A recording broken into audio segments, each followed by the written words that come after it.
Hello everyone, my name is Nallah B Sangaré, and I decided to do this video today because I just wanted to share a little bit more about me, because I realized that over time, from a personal level to a professional level, people struggle to really understand who I am. I'm going to start with this video by reading a quote that I basically, without knowing it, was doing all my life and I'm still doing. Do not go where the path may lead. Go instead where there is no path and leave a trail. Ralph Waldo Emerson. Basically, just to take an example, I was born in France, in a small town, and from there I decided to move to Paris. From Paris I moved to the UK for my studies, and I did many other trips all along the way on a professional level, and this professional level also allowed me to, 4 years ago, move to the African continent where I belong because my parents are from West Africa, Mali and Ivory Coast, but I decided I didn't want to go and live in these countries, but instead, because I wanted to create my own path, I started by living in Nigeria, and now I'm in Kenya, on the opposite of the continent, where none of my people, from what I know, ever used to live. So I'm starting my own story. The second thing that I want to read is the first page of a diary that I started to write in 2009, and I called My Dream. My name is Nallah B Sangaré. I was born on a Sunday, 25th of July, 1982 in Dunkirk. I've always been special, by being the second of 6 in my family, and being the only left-handed was just the beginning of this difference that I was settling as a person. Always the head in the clouds. I was a dreamer. I would spend most of my afternoon watching the clouds and trying to imagine shapes or personas. Unlike others, I didn't really have a passion. I was not leaded by anything. I was fortunate to be quite good at school and sports as well as arts. So I used to draw and do some art class. I did many sports, and I was on the path for a scientific, let's say, career. But for these 3 aspects, for instance, if I take sport, I didn't really want to go for one, so I decided that I wanted to explore the collective disciplines just to build my team spirit, and then I went for individual disciplines like athletics to work on my personal discipline and how to push my limits. And work on my mental abilities, and then I would always do a summer camp somewhere to hike, to do canoeing or rowing, anything that you would never see either a woman or a black person doing, because I always wanted to do better, especially when you're among 6 people in your family and you don't want to be compared.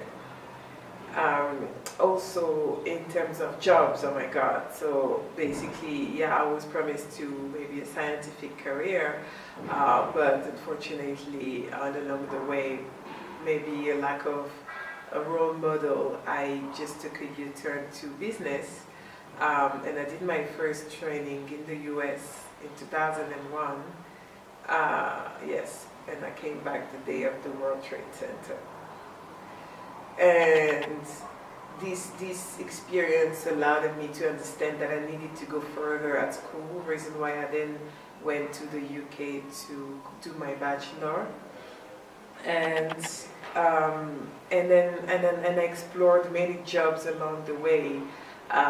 One, because I was not from a very wealthy background, so I needed to get my own money to be able to provide for my trips and all these things that I wanted to build. So, you need to be humble. I did some cleaning out of school.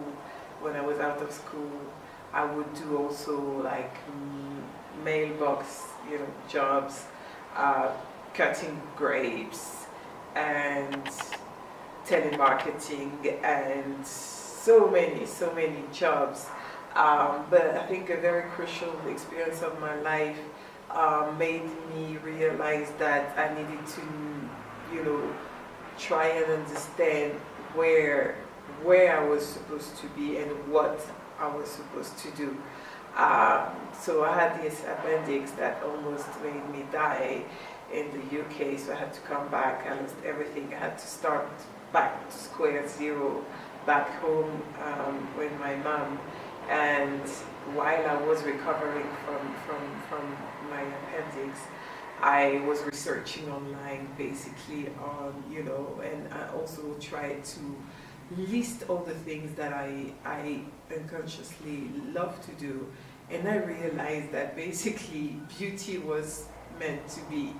Because I used to do my own hair, buy my own bundles and stuff and braids and spend days to change my hairstyle and do it to my friends and relatives.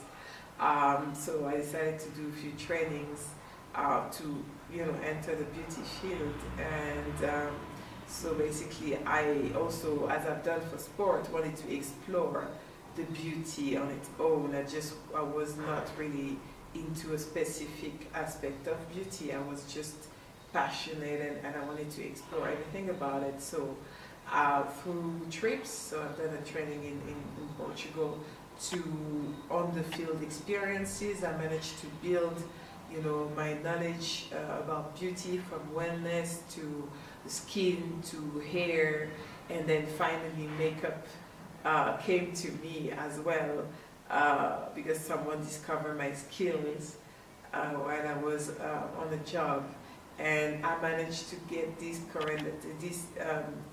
common points and feelings that I had when I was drawing. So I just explored and tried on many models to then end up making it my job and my passion at the same time. So basically, the bottom line of this is that even if you don't really know what you're good at or what your path is, just reflect on yourself. Don't try to compare yourself to anyone. I couldn't. I tried, but I couldn't. And that made me who I am today. I've always been led by the fact that I'm different and I needed to embrace it. People will say that I'm eccentric, I'm unusual, all these very, very big words just to say that you're not like anyone else. But let's say that I'm unique and I'm just me. And I love the fact that I'm different, actually, because at least I can just be spotted. So yeah, now in terms of my professional life, now, I managed to gather all these skills that brought me from Paris to now the African continent that I'm living in for 4 years now. So I'm the first of my family to come back to the continent and explore, not even in my own country, but from Nigeria to Kenya to Ghana. I've been to Ivory Coast as well as Zambia, Zimbabwe, South Africa, Gabon, Cameroon. I mean, I'm just trying as much as I can to explore these 54 countries that we have on the continent. Hopefully I'm gonna manage to see all of them, but basically my trips allowed me to unconsciously, maybe I was trying to find if there's people like me somewhere. doesn't exist, from what I understand.